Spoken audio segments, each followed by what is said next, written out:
Bonjour à toutes et à tous et bienvenue à tous les supporters du Real Madrid et fans de football en général, j'espère que tout le monde va bien. Aujourd'hui, petite vidéo d'actualité Real Madrid, le lendemain de la belle victoire du Real 3-0 contre Braga en Ligue des Champions, ce qui assure au passage la qualification pour les huitièmes. Il n'y a plus qu'un petit match nul à faire contre Naples pour assurer la première place et être tranquille et faire tourner, gérer l'effectif en plus avec les différentes compétitions qu'il y a bien sûr en charge pour le Real. Mais globalement aujourd'hui, petite vidéo pour parler d'un côté de Arda Güler, parler aussi des prolongations des joueurs du Real Madrid, parler un petit peu de Brahim Diaz qui mérite plus d'opportunités selon moi, et parler un petit peu de Mbappé, apparemment que le Real Madrid ne voudrait plus recruter, soi-disant d'après les journalistes espagnols. Si vous êtes un grand fan du Real Madrid, n'hésitez pas à vous abonner les gars, ça me fait super plaisir de voir que la chaîne progresse de plus en plus grâce à vous. Du coup un petit pouce bleu, abonnez-vous, cochez la cloche, ça fait super plaisir. Alors déjà on va commencer à parler de Brahim Diaz qui a marqué un magnifique but, en tout cas après une magnifique action entre Mendy, Rodrigo et lui-même, notamment dans sa deuxième titularisation de la saison contre Braga.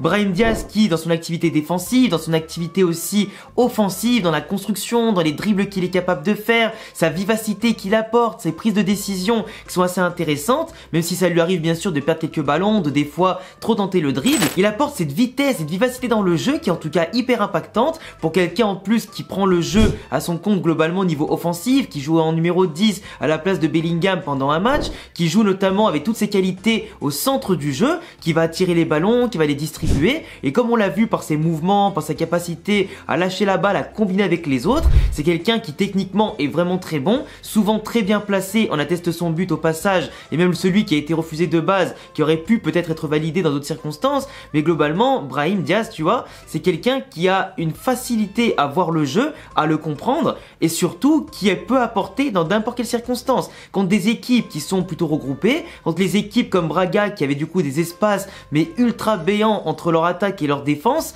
quelqu'un qui peut tenir le ballon, qui peut apporter beaucoup de choses, et globalement, comme l'a dit Ancelotti dans sa conférence de presse d'après-match, il mérite plus d'opportunités. Il sait qu'il a été injuste avec lui, donc on espère, par rapport à des discours qu'il a déjà tenus dans le passé pour d'autres joueurs, que cette fois-ci, Brahim Diaz pourra jouer beaucoup plus souvent dès les prochains matchs, et pas uniquement 5 ou 10 minutes de jeu, pour en tout cas faire souffler un seul joueur à la fin des matchs, même quand ils sont pliés. Moi j'attends à ce que Brahim Diaz contre Valence soit fasse partie des titulaires ou alors rentre en jeu dès la 60-65e minute de jeu pour qu'il ait le temps de s'exprimer, de montrer que sa titularisation a été fructifiante et en tout cas lui permet de gratter un peu plus que son statut depuis le début de saison, car 2 titularisations, 2 buts et en plus il fait une activité de tous les instants attaque-défense, un joueur aussi complet, tu peux pas t'en passer. S'il a aidé le Milan à remporter la Serie A, c'est pas pour rien, et si tu le fais venir au Real Madrid, me fais pas croire qu'il a pas le niveau. Il montre à chaque fois, peu importe l'opposition qu'il y a en face, qu'il a le niveau et qu'il peut apporter. C'est un profil dynamiteur dont on a besoin, où de base on a que Vinicius qui est un petit peu comme ça,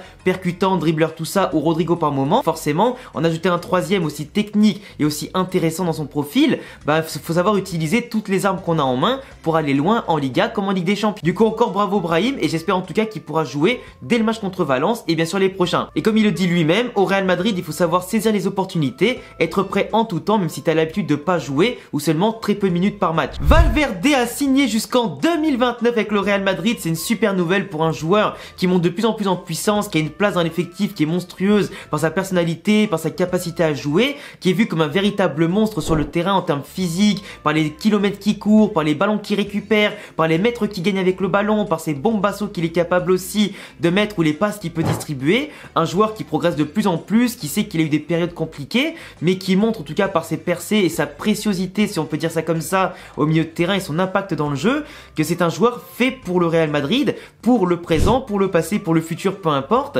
et du coup lui donner la confiance pour les 6 prochaines années encore, jusqu'à ses 31 ans, c'est absolument phénoménal. Le Real Madrid a une opération de communication avec ses jeunes qui en ce moment est de mieux en mieux. Alors pas forcément avec les jeunes du centre de formation de la Fabrica, mais avec les jeunes en place qu'on a recrutés ces dernières années, c'est absolument incroyable. Vinicius 2027, Rodrigo 2028, Fran Garcia 2029, Bellingham 2029, etc. Il n'y a que Militao parmi les plus jeunes entre guillemets qui n'a pas prolongé parce qu'il est encore en contrat jusqu'en 2025 pour l'instant. À voir si avec les croisés il reviendra à bon level ou pas, et ce sera au Real ensuite de décider de lui faire confiance ou pas s'il revient vraiment au niveau. Mais globalement tous les jeunes, Camavinga, tout ça, sont prolongés jusqu'à 2027 à 2029. Et ils pourront bien sûr prolonger encore plus tard, mais au moins tu as l'ossature des jeunes qui va former ce noyau dur du Real pendant pendant de nombreuses années, validé avec des clauses libératoires de zinzin pour éviter l'Arabie Saoudite, les clubs anglais, etc. Donc t'es vraiment tranquille à court, moyen et long terme. Et ça fait plaisir. Donc bravo Valverde, bravo à tous ces jeunes-là qui méritent pour l'instant leur prolongation,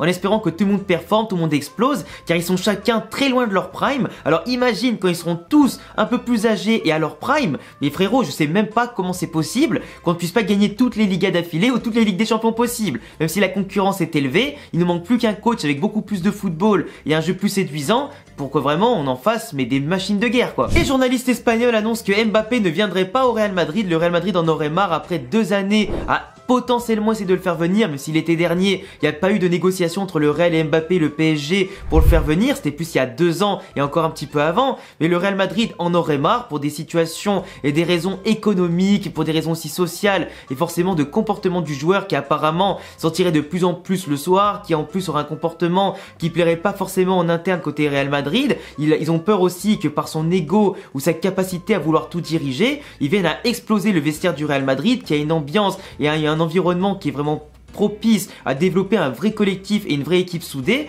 Donc ils ont peur de ça, plus le fait qu'ils touchent énormément d'argent au PSG, entre 50 à 100 millions d'euros suivant les bonus, tout ça par an. Donc forcément au Real Madrid, il devra baisser à 25 ou 30 millions d'euros par an, plus le fait qu'il aura 100% de ses droits à l'image comparé aux autres. Et forcément ça va un peu exploser la grille tarifaire des salaires en tout cas du club. Et globalement les joueurs pourraient être pas contents pour plusieurs raisons. Même si Mbappé c'est une dimension qui est différente, c'est un numéro 9 ou du moins même un ailier que tu pourrais avoir besoin en tout cas dans ton équipe pour remporter un max de trophées, et que Mbappé a besoin du Real pour remporter des Ligues des Champions, des Ballons d'Or, tout ça, le Real Madrid sera en train de mettre sur la table plusieurs options en pesant le pour et le contre, en disant peut-être qu'Mbappé, pour des raisons économiques, de politique de vestiaire, etc., c'était pas une bonne chose, et que peut-être Haaland serait enfin le joueur à prendre. Et moi je vous l'ai toujours dit, Haaland, pour ses compétences, ses caractéristiques, son rôle de vrai neuf, et pas comme Mbappé qui est un neuf temporaire, qui préfère jouer à gauche, tout ça comme Vinicius, bah pour moi c'est mieux à court, moyen, long terme d'avoir Haaland qui pourrait en avoir marre de l'Angleterre, de Guardiola et tout ça, et qui pourrait bien encore tout gagner cette saison avec City, pourrait partir au bout d'un moment, chercher autre chose. En tout cas le Real Madrid est dans sa tête, et forcément à plus ou moins long terme,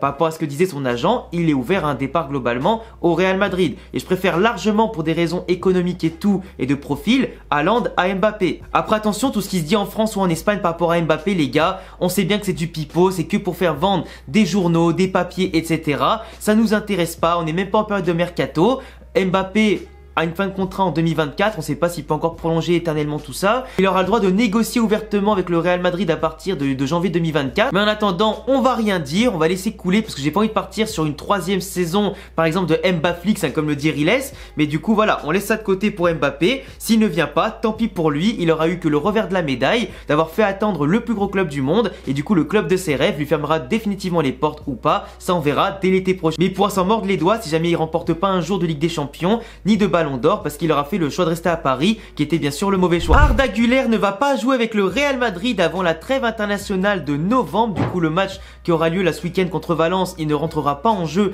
ni sera titulaire. Il devra attendre après la trêve, du coup 2 semaines après, le 26 novembre contre Cadiz, si je dis pas de bêtises, pour avoir une chance d'avoir un peu de temps de jeu avec le Real Madrid et se montrer devant le Bernabeu. Le Real qui est très prudent avec lui, Ancelotti, qui l'a dit en conférence de presse qu'après une opération, après une autre blessure, etc., il faut prendre le temps avec lui, il est très jeune, il faut vraiment qu'il reprenne le rythme, qu'il fasse comme une sorte de mini pré-saison en prenant du rythme et tout ça, surtout à l'entraînement et une bonne condition physique, même si le rythme tu peux très bien le prendre en match aussi, et que globalement contre Braga à 3-0 et il restait encore 30 minutes à jouer, il aurait largement eu le contexte favorable contre une équipe qui a laissé beaucoup d'espace, contre laquelle il aurait pu avoir le ballon tranquille, il avait beaucoup de champs pour exprimer son talent. Malheureusement on l'a attendu, il est pas rentré, c'est Nico Paz qui a joué et on est quand même très content pour Nico Paz de base, mais du coup Ancelotti qui veut pas prendre de risques, mais le gamin il joue, là il fait partie du groupe, donc ça fait quand même plaisir de le voir assis sur le banc, prendre partie avec le groupe et pas dans les tribunes ou quoi que ce soit, donc c'est bien pour qu'il prenne de l'expérience petit à petit tout ça, mais au bout d'un moment, le mec qui impressionne Kroos, Modric, Nacho et tout le monde, faut qu'on le voit sur le terrain. Après prendre 2 semaines de plus pour être sûr et certain qu'il rechute pas, à la limite pourquoi pas. Et si on le voit vraiment dès le 26 novembre contre Cadiz et qui joue bien en plus de ça dès le départ pour ensuite être dans la rotation et jouer quasiment tous les matchs, c'est absolument tout ce qu'on demande. Mais tu vois, ça a quand même été bien de voir un peu contre Braga et un peu contre Valence. Contre Valence, ça va jouer de manière assez rude, donc je peux comprendre éventuellement qu'il ne le fasse pas jouer tout de suite pour son premier match contre Valence, mais au bout d'un moment, il faudra quand même qu'il affronte aussi les équipes les plus rugueuses et les plus solides. Parce que s'il a un grand talent, on en aura besoin dans les moments les plus cruciaux et donc dans les grands rendez-vous, tu vois. Enfin bref, le Real Madrid a une gestion d'Arda Güler qui est très prudente, voire des fois trop prudente, et je sais pas si c'est vraiment la bonne solution, tu vois. Au bout d'un moment, il va falloir lâcher un petit peu du lest. Mais bon, moi je mise sur le fait qu'il sera assez fort pour entrer dans la rotation dès fin novembre et que du coup on pourra profiter de son talent le plus rapidement possible, on l'espère, et que surtout à son meilleur level et qu'il continuera d'exploser petit à petit. Mais il va falloir être patient les amis. Enfin bref, je vous laisserai me dire en commentaire ce que vous pensez de tout ça,